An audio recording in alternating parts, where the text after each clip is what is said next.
Shalom bien-aimés, ce matin nous poursuivons notre étude sur les bénéfices de la résurrection de Jésus-Christ et je nous encourage à travailler, à libérer, n'est-ce pas, ce que le Seigneur a mis en nous. Alors ce matin nous sommes dans Matthieu 13, les versets 31 et 32. Il leur proposa une autre parabole et il dit: le royaume des cieux est semblable à un grain de sénévé qu'un homme a pris et sémé dans son champ. C'est la plus petite de toutes les semences, mais quand il a poussé, il est plus grand que les légumes et devient un arbre, de sorte que les oiseaux du ciel viennent habiter dans ses branches. Vous voyez ça? Lorsque nous commençons avec le Seigneur, nous commençons petitement. Vous voyez ça? Le Seigneur nous accueille dans son royaume. Nous sommes ignorants d'un bon nombre de choses, mais ce n'est pas à ce niveau que nous devons demeurer. Nous sommes appelés à grandir parce que nous devons manifester le royaume de Dieu sur la terre. C'est ça. C'est à ça que le Seigneur nous appelle. Vous voyez, l'un des problèmes majeurs que le corps de Christ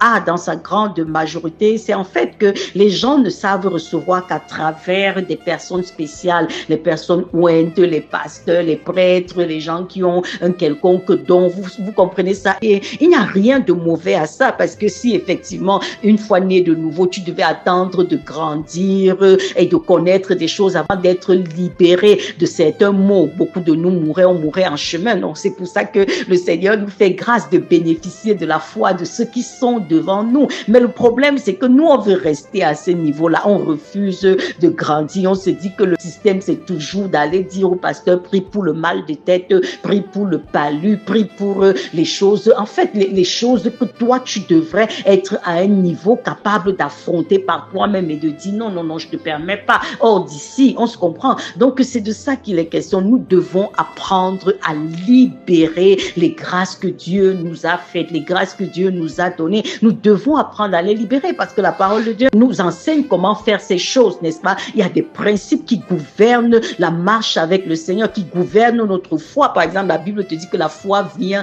de ce que tu entends et ce que tu entends vient de la parole de Dieu. Mais si tu n'es même pas vraiment branché à l'écoute de la parole de Dieu, vous voyez ça, le Seigneur a dit dans Jean 15: demeurez. Si vous demeurez dans ma parole et que ma parole demeure en vous, alors vous allez certainement porter du fruit de qualité, du fruit qui demeure. Quel est ton engagement à demeurer, bien-aimé? Parce que tu vas dire: ok, moi je dis des choses qui ne se produisent pas. Tu dis des choses comme ça, moi j'essaye, ça ne marche pas. Mais quel est ton engagement à demeurer dans la parole de Dieu? Tu comprends ça? C'est de ça qu'il est question. Quand la Bible dit que la foi sans les œuvres est morte, le Seigneur dit: ok, il s'est fait pauvre afin que toi tu sois enrichi. Mais maintenant, dans ton quotidien, tu es tellement centré sur toi-même que en réalité, tu ne te soucies même pas des besoins du royaume, tu ne te soucies pas de ton frère. Ta vie, c'est une place. Mais comment est-ce que tu espères pouvoir jouir de la prospérité que Christ a donnée si tu ne respectes pas les principes du royaume? Un principe comme Luc 6:38 qui dit que donne et il te sera donné. On va te mesurer dans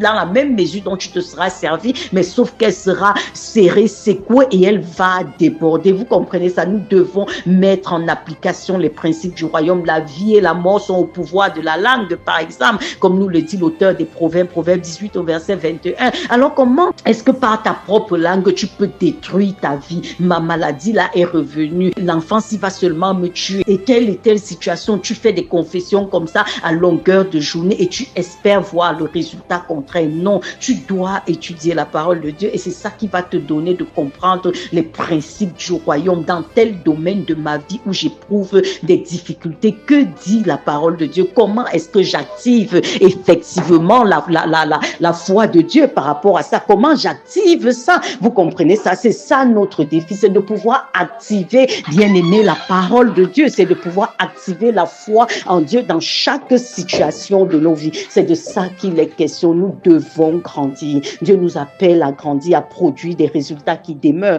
Nous devons grandir, bien aimé. Nous devons produire des résultats dignes de notre repentance parce que nous ne pouvons pas accomplir la destinée que le Seigneur a pour nous si effectivement nous ne travaillons pas à grandir. Nous allons rencontrer de réels défis et de réels challenges dans la vie où nous n'aurons pas toujours quelqu'un à appeler pour dire: viens prier ici, viens déclarer ici, viens confesser ici. Qu'est-ce que la parole de Dieu dit ici? Non, tu ne peux pas accomplir ta destinée telle que Dieu le veut. Si tu as la pensée de Dieu, si tu as la vision de Dieu pour ta vie, bien aimé, tu vas comprendre que pour accomplir cette vision, il faut absolument que tu grandisse, que tu grandisses, que tu sois comme ce grain de sénévé qui commence certes petit, mais qui croît de plus en plus pour être une solution pour des multitudes. Shalom bien-aimé. Si cette méditation t'a touché, ne la garde pas pour toi seul. Partage-la avec un proche, un ami ou un groupe d'amis qui a besoin d'entendre cette parole aujourd'hui. Réagis en commentaire par Amen si ce message a fortifié ton cœur ou identifie quelqu'un à qui cette parole ferait du bien. Abonne-toi à la page Méditons ensemble ou contacte-nous au plus 237 653 10 40 99.